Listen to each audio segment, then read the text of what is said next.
Samantala, sinimulan na ng Senate Blue Ribbon Committee ang investigasyon sa 10 billion peso pork barrel scam. Humarap sa pagdinig si COA Chair Grace Pulido Tan at ipinaliwanag ang lalaman ng Special Audit Report. Ipatatawag naman ng Senado si Janet Lim Napoles at ilang pang opisyal ng DBM sa susunod na pagdinig. Si Bianca Piedad sa detalye.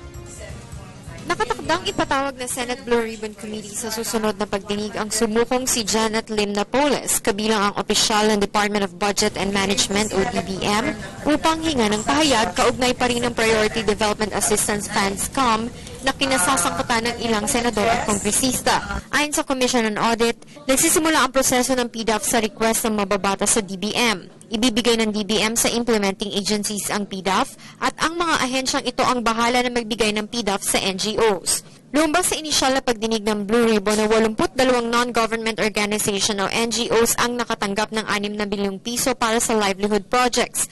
At 8 dito ay may kaugnayan umano kay Napoles at tumanggap ng PDAF releases na nagkakahalaga ng kabuang 2 bilyong piso mula kina Senate Minority Leader Juan Ponce Enrile, Senador Bong Revilla, Senador Gringo Honasan at Senador Jinggoy Estrada.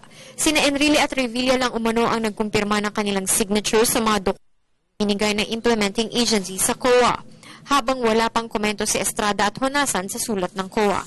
Lahat ng fund transfers para sa mga NGOs na iniuugnay kay Napoles ay ipinadadaan ng mga nabanggit na senador sa implementing agencies. Sa 5 senador na sangkot sa anomalya, tanging si Senador Bongbong Marcos ang hindi binanggit ng COA. Samantala umaasa ang mga senador na lalabas ang totoo sa susunod na pagdinig. Hindi naman makakadalo sa susunod na pagdinig si COA Chair Tan dahil dadalo ito sa kandidatura niya sa United Nations Board of Audit. Hahalili muna kay Tan sina COA Commissioners Heidi Mendoza at Rowena Guanzon. Para sa Telebisyon ng Bayan, Bianca Piedad.